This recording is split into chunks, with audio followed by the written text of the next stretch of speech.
भर के रिपोर्टर्स के हाथ में कुछ ऐसी चीज दी है जो आज तक नाज़रीन इकराम किसी भी मुल्क की एयरफोर्स की तारीख में नहीं हुआ है। एक तरफ शदीद लड़ाई चल रही है और ऐसे टाइम पे मुझे लगता है कि भारत इसे अपनी ब्लडी नोज या भारत को के मुंह पे ये करारा थप्पड़ होगा जो इस वक्त नाज़रीन इकराम दुनिया के तमाम लोगों के हाथों में सबूत पाकिस्तान ने दे दिया है। राफेल तैयारे को मिसाइल लगा और मिसाइल लगने के बाद राफेल तैयारे के पायलट ने जो गुफ्तगू की है नाज़रीन इकराम, वो जो रेडियो से गुफ्तगू वो अपने पूरे पैक के साथ कर रहा था नाज़रीन इकराम, वो गुफ्तगू पाकिस्तान के जैमर्स ने हैक किया हुआ था चूंकि उसे वो गुफ्तगू सारी पाकिस्तान के पास रिकॉर्ड हो गई है और वो गुफ्तगू दुनिया भर को दे दिया। और आज की वीडियो में नाज़रीन इकराम वो गुफ्तगू मैं आपके सामने भी रखने वाला हूं, आपको भी सुनाने वाला हूं। आपको अंदाजा हो जाएगा कि पाकिस्तान एयरफोर्स के अंदर कितनी यानी कि फजाइया में पाकिस्तान कितनी बड़ी ताकत है, ये आज आप इस चीज का आपको अंदाजा हो जाएगा।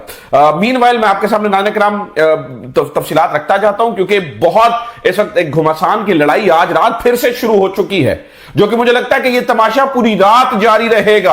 आज की रात वाकई कुछ बड़ा हो सकता है। ये लड़ाई के ऊपर मैं पूरी तफसीलन वीडियो आगे बनाता हूं, लेकिन फिल वक्त ये बहुत इंपॉर्टेंट चीजें जो मैंने आपके सामने रखनी है।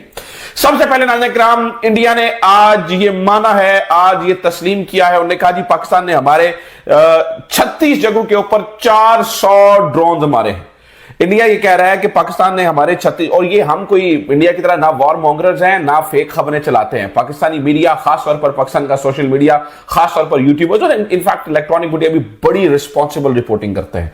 What ever I am saying नाज़रीन इकराम, मैं इंडियन जो वजारत दिफा है उनको कोट कर रहा हूं। उन्होंने कहा जी ले से लेकर सरकरीक तक तकरीबन उन्होंने कहा यानी कि ले से सरकरीक तक मुख्तलिफ जगहों के ऊपर पाकिस्तान ने 400 ड्रोन हमारे ऊपर मारे हैं। उन्होंने यह भी दावा किया है कि हमने नाज़रीन इकराम, वो कहते नहीं हमने इन 400 ड्रोन्स को मार गिराया है, लेकिन नाज़रीन इकराम उनके दावे एक तरफ और जो आज सबूत दिए गए हैं। आज नाज़रीन इकराम DGISPR ने और बाकी यानी कि तमाम रिपोर्टर्स को अपने पास बुलाया और उन्होंने कहा कि आइए आज ये सबूत दो चीजें कहते हैं भारत। एक कहता है सबूत दिखाओ। यल्दा हकीम को भी बड़ा शौक है सबूत मांगने का, सबूत दिखाओ, राफेल मारा है, सबूत दिखाओ सबूत।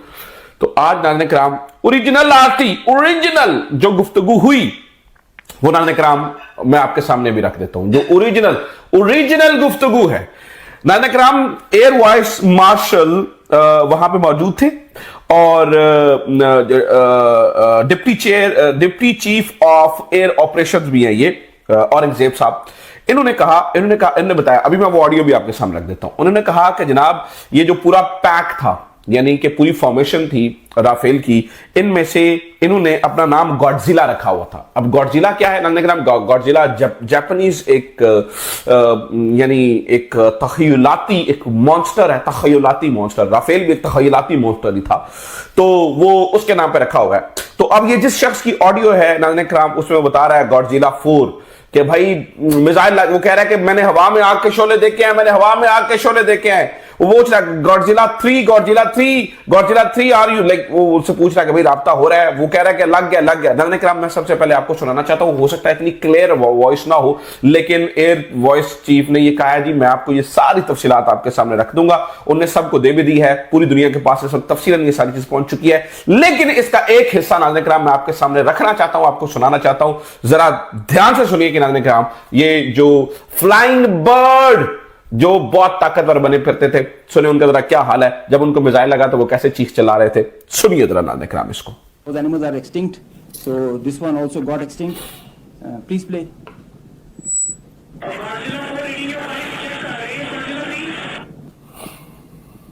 So he's asking whereabouts of his formation member.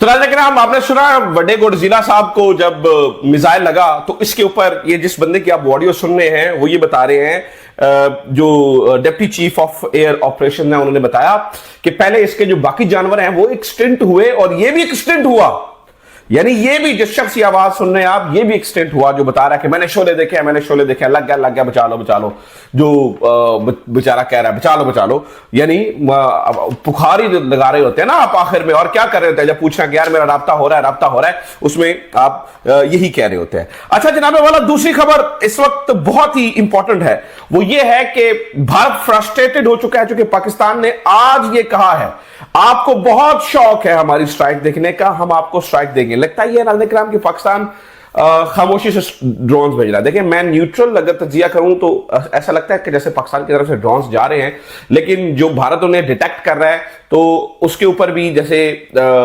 Obviously वो डिवाइसेस माउंटेड होती हैं जो रेडिएशंस पकड़ती हैं और देखती हैं कि कहां पर एयर डिफेंस है, कि पाकिस्तान जब बड़ी कार्रवाई करेगा तो उसे अंदाजा होगा कि हमें कहां से पॉकेट बनानी है। पाकिस्तान मेरे ख्याल से ये जो 400 ड्रोन अगर भारत कह रहा है सच में, तो 400 ड्रोन मारे हैं, तो मेरे ख्याल से पाकिस्तान खामोशी से कॉवर्टली बड़े आराम से जो है ना वो डाटा इकट्ठा कर रहा है, ताकि जब कोई बड़ा ऑपरेशन करना है, खासतौर पर जिसमें जहाजों ने इन्वॉल्व होना है या मिसाइल्स ने इन्वॉल्व होना है, उसके अंदर एक पॉकेट बन सके। पॉकेट से मुराद नाज़रीन किराम ये है कि जब जो लगे हुए हैं उनकी डिफेंस बैटरीज लगी हुई हैं, हाई मिड्स लो मिड्स जहां पर लगे हुए हैं, तो अंदाजा हो जाएगा आप जहां से ड्रोन मारे जा रहे हैं, इन्हें पता है यार हमारी इनकी बैटरीज यहां पर बैटरीज हैं इनकी, ठीक है।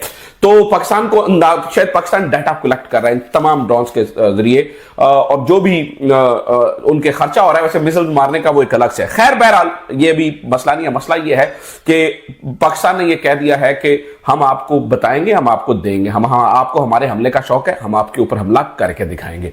नाज़रीन किराम इसके बाद अब फ्रस्ट्रेशन है। फ्रस्ट्रेशन इतनी है कि अभी कुछ देर पहले मुझे पता चला जलालपुर जट्टा मेरा होम टाउन है, जलालपुर जट्टा से भी नाज़रीन किराम हमें फायरिंग की आवाजें सुनाई दे रही हैं, हमें जो है ना वो वहां से भी विजुअल्स आ रहे हैं। अगली वीडियो में मैं जलालपुर जट्टा के बारे में भी आपके सामने विजुअल्स रखूंगा, क्योंकि मैंने आपको बताया कि बड़ी सख्त लड़ाई हो रही है। जो अब तक नाज़रीन किराम पता चला है, जो इंडिपेंडेंट सोर्सेज बता रहे हैं वो ये हैं कि 5 जगहों के ऊपर जो है ना वो मलबा मिला है। त्यारा जो राफेल है वो एक नहीं वो 2 हैं, क्योंकि भटिंडा 90 किलोमीटर बॉर्डर से दूर यहां से मिला, अखनौर यहां पे SU-30 इसका मलबा मिला है मुमकिन तौर पर। इसके अलावा रंबन में भी SU-30 या MiG-29 है, क्योंकि इसकी सीट के बारे में कंफ्यूजन है जो कि इंडिपेंडेंट लोग बता रहे हैं। इसके अलावा पामपोर के अंदर नाज़रीन किराम मलबा मिला है। इसके अलावा जो मलबा जो PL-15 का कुछ हिस्सा मिला है, जिसपे लगता है कि कोई कॉन्टैक्ट हुआ है किसी जहाज से, वो होशियारपुर से मिला है। यह भी मुमकिन तौर पर नाज़रीन किराम जो है ना वो राफेल हो सकता है, और इसकी जो भी राफेल डाउन हुआ है नाज़रीन किराम उसकी ऑडियोज जो है वो दे दी गई हैं। एक और जगह के ऊपर आज इंडिया को बहुत ही हजीमत का सामना करना पड़ा है नाज़रीन किराम। इन्होंने क्या किया था, इन्होंने IMF को अप्रोच किया था ताकि आप पाकिस्तान को किस तरह दीजिए, ये दहशतगर्दी में इस्तेमाल करता है, फलाना। आज वो भी मंजूर हो गई है। खबर यह भी है नाज़रीन किराम कि ये जो जहाज J-10C इस्तेमाल हुए हैं राफेल को मारने में, नाज़रीन किराम अभी पता चला है, अभी मैं ताजा तरीन इत्तलात आपको दे रहा हूं कि उनके शेयर्स में टोटल अब 40%, 2 दिनों के अंदर 40% तक इजाफा जो है वो देखने में आ रहा है, यानी कि 40% तक जो है ना वो जा रहे हैं। अच्छा, जो सबसे बड़ी धमाकेदार चपेट आज भारत को पड़ी है, जिसे आप ये कह सकते हैं कि वाकई पाकिस्तान ने आज बता रहा है, अपना मसल दिखा रहा है नाज़रीन किराम, वो डॉक्टर गाव है। डॉक्टर गाव जो है वो नायब सदर हैं जो आलमी राब्ता मरकज, जो नायब सदर मरकज बराए आलमी राब्ता चीन, यानी कि चीन ने एक मरकज बनाया हुआ है जो कि पूरी दुनिया से वो जहां से वो राब्ते करते हैं, तो उस पूरे मरकज के जो नायब सदर हैं डॉक्टर गाव ने नाज़रीन किराम आज कहा है, उन्होंने कहा जी हम और पाकिस्तान साथ हैं। जहां तक पाकिस्तान की सॉवरेनिटी की बात होगी, पाकिस्तान की इंटेग्रिटी की बात होगी, पाकिस्तान की जो है वो हदूद की बात होगी, तो हम पाकिस्तान के साथ खड़े होंगे। नाज़रीन किराम इस बात ने भी हिलाया हुआ है। जो भारत के 2 बड़े साथी तस्वर किए जाते थे माजी में, रशिया अमेरिका कह रहा है हैंड्स अप, साड़ा कोई लेना देना नहीं है। रशिया ऑलरेडी यूक्रेन के अंदर फंसा हुआ है, वो बिल्कुल भी न्यूट्रल है इस मामले में। जो बात आ गई इजराइल की, तो वो भी आपको पता नाज़रीन किराम गजा वाले मामले में काफी इंगेज्ड है। पाकिस्तान का जो पार्टनर है चीन, वो तन मन धन से खड़ा है पाकिस्तान के साथ। So something is very very interesting coming up. आज रात मजेदार होने वाली है, अहम होने वाली है। मैं अगली वीडियो में ऑपरेशन जहां जहां पे हो रहे हैं सारी तफसील आपके सामने रखने वाला हूं। अपना ख्याल रखिए, अगली वीडियो का इंतजार कीजिए। खुदा हाफिज, पाकिस्तान जिंदाबाद।